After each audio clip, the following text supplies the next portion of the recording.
Mohon maaf saya terlambat datang karena ada tugas yang masih harus diselesaikan.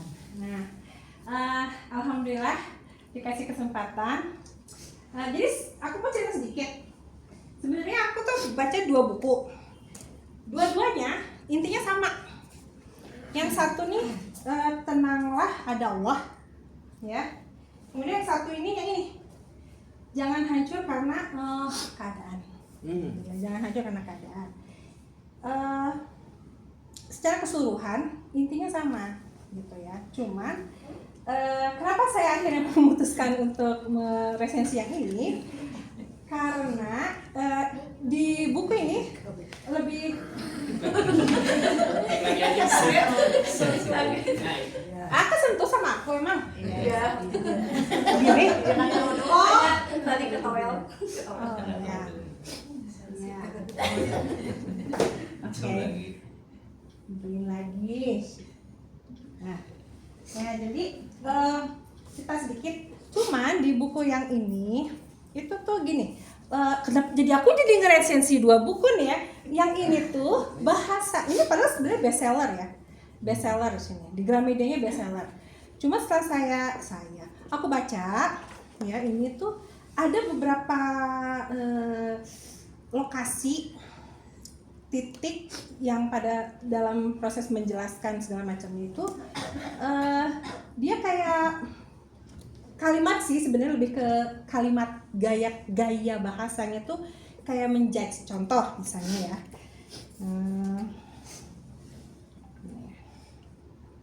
kayak gini misalnya, bukankah kita yang sudah menjauh dari Allah gitu loh. Jadi dia ingin menjelaskan bahwa kesulitan atau apa yang sedang kita hadapi, musibah itu saya ngerti maksudnya salah satunya karena kita agak melenceng gitu ya dari jalannya Allah. Cuman bahasanya itu gitu, aku nggak kurang sreg lah gitu, karena seakan-akan kayak kalau kita karena kan kamu yang ini gitu kan kasarnya gitu. Jadi terus aku telusuri lagi ternyata ada beberapa bagian yang bahasanya seperti itu gitu. Jadi kayak oke.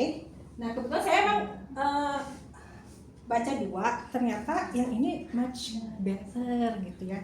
So I prefer to resense yang ini. Nah, oke. Jadi ini bisa dilihat ya. Yang judul bukunya Jangan Hancur Karena Keadaan. Sebenarnya tulisannya lagi nih. Dunia takkan berhenti berputar hanya karena kamu tidak baik-baik saja. Ya. So ini penulisnya Fitri Handayani, penerbitnya Kuanta ini memang saya perhatikan dia menerbitkan buku-buku yang kayak gini, kayak self empowering gitu ya. Jadi kayak memberi motivasi yang kayak gitu-gitu. Ini juga sama. Dia dari Kuanta juga ya. Nah, ini tahun terbitnya, tebalnya 260 ya. Ini aku harus baca ya.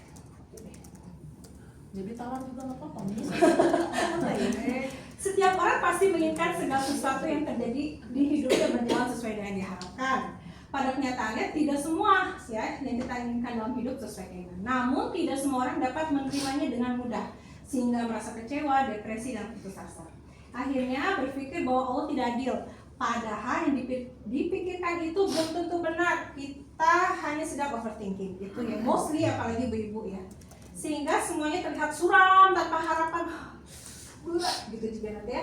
Rangkaian kata-kata penulis ditujukan untuk mengangkat orang yang sedang belajar melanjutkan hidup gitu ya setelah dibanting kenyataan. Jadi buku ini tuh di dalamnya dia tuh lebih apa tuh namanya itu ya, terstruktur. Jadi dari dia pertama dia menjabarkan dulu fakta-fakta hidup, kesulitan-kesulitan yang biasa kita temui sehari-hari. Jadi makanya kenapa it's very touching karena dia mengadopsi kesulitan, ujian, cobaan yang betul-betul terjadi gitu. Makanya di buku ini tidak seperti hal yang di sini tadi. Yang di sini tuh kayak gini, dia berusaha nggak apa ya, tidak menjudge, tapi dia ngasih contoh gitu. Misalnya contohnya misalnya kalau orang yang belum punya anak misalnya gitu ya, diminta untuk sabar itu dia kasih contoh, ada kejadian nyatanya diceritakan di sini. Terus kemudian sudah percaya kepada orang, ternyata orang itu hianat misalnya, ada pun di sini. Dan di mind kita tuh digiring untuk kembali kepada Allah. Jadi kelebihannya belum kelebihan. Oke, kita ringkasan. Oke, jauh dengan penegasan bahwa semua aroma kebaikan dan kepahitan dalam kehidupan sepenuhnya berada dalam kendali Allah. Kemudian penjabaran pergulatan isi kepala dan hati kita yang sibuk dan berisik, merasa hidup tak ada perubahan, kemudian hati merasa letih dan kemudian berhenti dan ingin berhenti berdoa, sehingga menjalani kehidupan ketakutan, kebencian. Padahal begitu orang udah lepas doa, langsung datang ini, ya, takut, benci, dengki, dan tidak menerima kenyataan. Dan bertemunya kita dengan berbagai peristiwa yang tidak terduga, lagi susah gitu ya, diceritakannya begitu.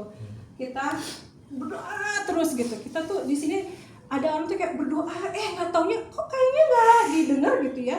Nah, terus jepret ada lagi kenyataan peristiwa yang tiba-tiba, kok begini, tidak terduga. Perjalanan kehidupan haruslah dibersamai dengan keyakinan yang kuat kepada Allah, dan semua di dunia ini ada masa kadaluarsanya. Jadi yang penting you have to survive, bertahanlah gitu ya, karena semua ada masa kadaluarsanya. Jadi dalam buku ini diceritakannya seperti itu ya, dia menyampaikan. Jadi kelebihannya ini ya, penulisannya sederhana, mudah dipahami, menghadirkan masalah-masalah yang dekat dengan kehidupan sehari-hari sehingga menyentuh secara emosional saat membacanya ya. Mengandung pesan bijak yang mampu mengajak pembaca ikut merenungi.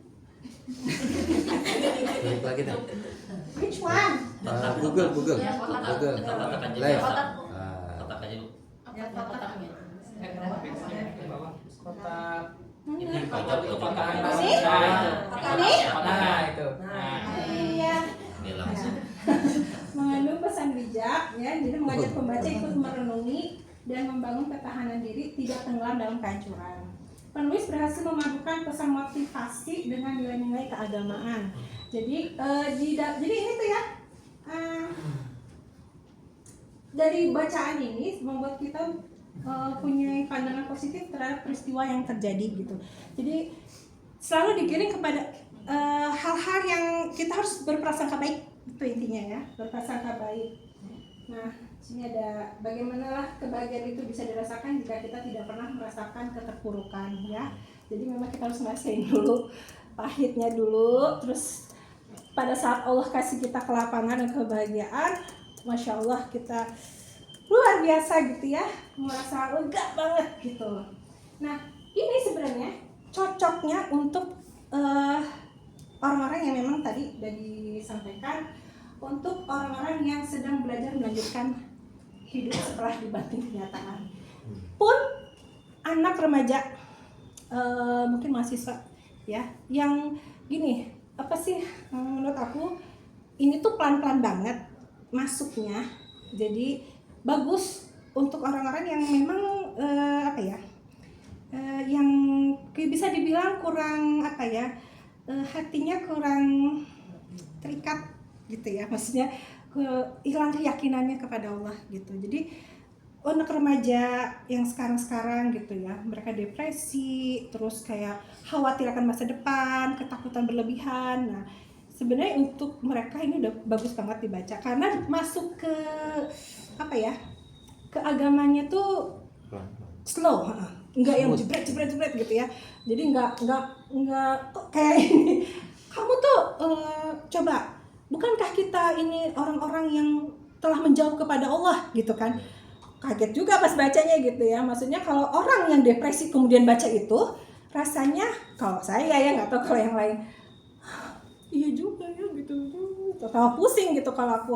Nah, berlain dengan buku ini. Nah, buku ini tuh memang dia bahasanya tuh bahasanya tuh pilihan banget gitu ya. Hati-hati sekali gitu menyampaikannya. Jadi di sini di awal-awal yaitu tadi dia dijelaskan, diungkapkan semuanya dari mulai orang yang mencari kerja, tidak kunjung mendapat omongan,